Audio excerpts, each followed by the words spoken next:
I decided to start this month off with a new author, and that was Guy Gavriel Kay. I mentioned in one of my recent book hauls that I picked up a Canadian first edition, first printing of A Song for Arbonne. As I was reading A Song for Arbonne, I started thinking about his style. Guy Gavriel Kay has an amazing style. Now, A Song for Arbonne didn't blow my mind like it did for other people that read it, but I really, really liked it. It's still a very, very good book. But I just couldn't get out of my head that it kept reminding me of a different author, and I figured out who it was about 3/4 of the way through, and that was Poul Anderson. Now, that doesn't sound like it makes any sense because Guy Gavriel Kay writes fantasy, and Poul Anderson is known for writing science fiction. But Poul Anderson wrote The Broken Sword very early in his career in 1954. And The Broken Sword is one of the best pieces of historical fantasy that I have ever read. And I know Guy Gavriel Kay doesn't really like being called historical fantasy. He doesn't like being pigeonholed into a subgenre. And I don't blame him.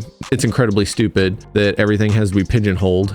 But they read a lot alike. I mean, to the point that I had them side by side, and I would read a section in one, and then I would look at a section in the other just to kind of see how similar their style is, like the structure of their sentences and things like that. And I was reading something in The Broken Sword. Well, I was reading something I thought was in The Broken Sword until I saw the name Blaze. And I was like, wait, that's the main character in A Song for Arbonne. They're that similar. I'm not saying that Guy Gavriel Kay stole from Poul Anderson, but what I am saying is they both share the same influences, and those influences are people like Lord Dunsany and James Branch Cabell and other writers. I think there's a hint, just a little splash of Clark Ashton Smith in both of them.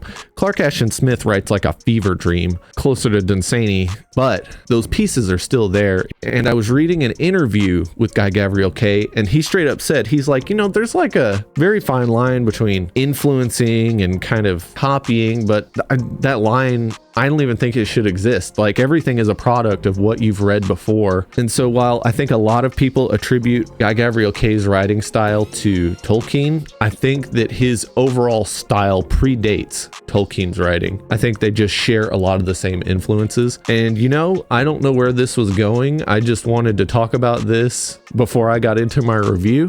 So A Song for Arbonne is very good. It takes place in what I assume is Mediterranean France, bordering Italy, that side-ish, and that's my guess.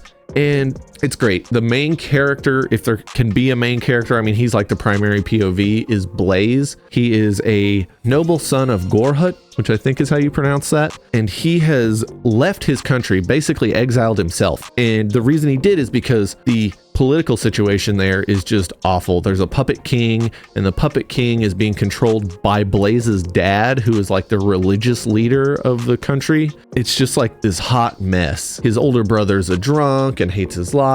So he moves south to Arbonne. And Arbonne is the land of women rulers, which is the antithesis of Gorhut. And there's troubadours, there's bards, music and art is something that really matters to these people. And with a guy from Gorhut, he's like, this is a waste of time. Blaze just does not understand why this stuff matters to the people in Arbonne. But over time, he kind of starts figuring it out and really starts establishing himself there and figures out that the people here, not only are they passionate about art and love itself, but these people have a passion for their land, for the land of Arbonne, and he can see this fire in them as the story progresses. And he was thinking that these were all emasculated men because this woman rules over them, and they're just not as hard as nails like he is and the people from Gorhut. Guy Gavriel Kay does such a good job with all these different cultures, and all his characters, they're just fantastic.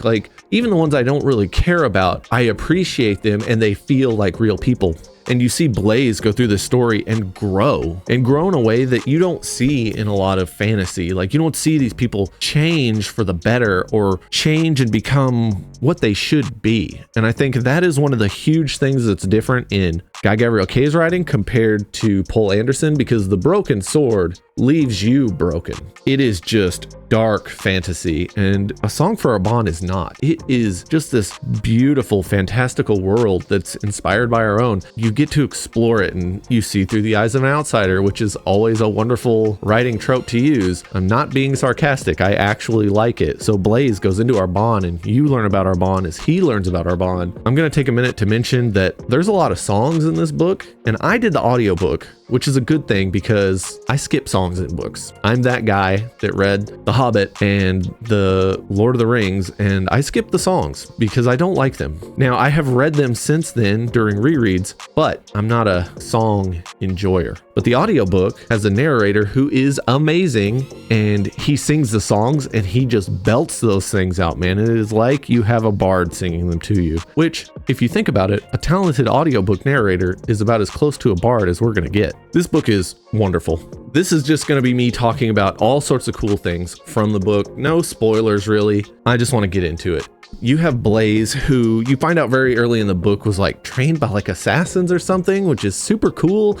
And there's these really cool fights. At one point he gets jumped and he just like murks this entire group he had no right being able to defeat, but he's just wily and really good at what he does. There's this epic fight later in the book where Blaze 1v1s this dude, and it's so freaking cool. And it was at like that moment, which is pretty late in the book, that I was just like, holy crap, like I am invested. Up until that point, I was just enjoying the ride, seeing Blaze grow and change, all these other characters, kind of seeing what they were doing.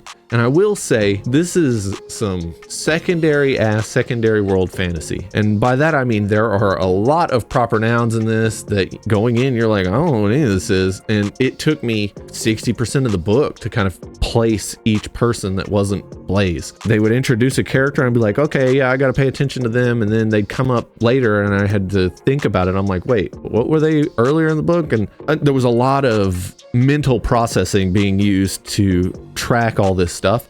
But Guy Gavriel Kay does such a great job with keeping you invested in the story that it doesn't really matter that you get lost sometimes. Like you'll catch on as it gets into the book, and it works out really well. I will say, toward the end, there's a bit of a dragging of the story. Like it just slows down, like grinds to a halt. And a lot of that has to do with a big battle. And it takes a lot of moving of pieces and jumping around to kind of get the story established for the climactic ending. And it was just slow.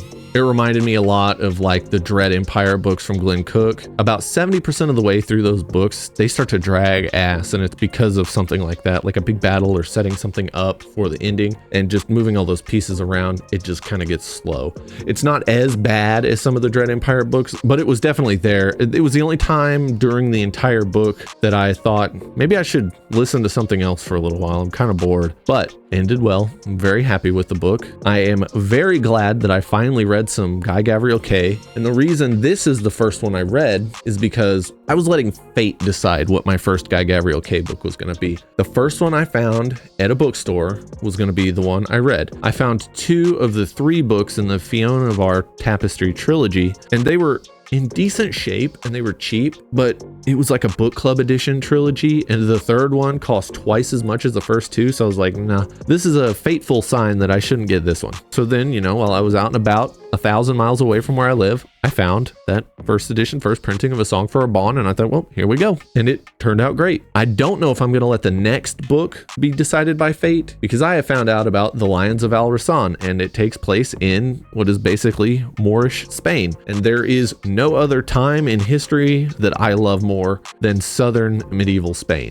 So that's probably going to be my next Guy Gavriel Kay read, unless some of you have a suggestion for me. Let me know in the comments if you think I should read something else from him. He has a Viking book called The Last Light of the Sun, and I'm very tempted to read that because I bet that is as close as he gets to something like The Broken Sword, because The Broken Sword is essentially Vikings mixed with the Fae and elves, and this all takes place around the British Isles and Scandinavia and that kind of thing. And this has a lot of the same elements to it. I'm worried that I would compare it directly to The Broken Sword, and The Broken Sword was my favorite book of 2023, so I don't want to do Guy Gavriel Kay dirty like that. I wanted to do a quick review about this book. I really hope you enjoyed it. Thanks for watching, and with that, I'll see you next time.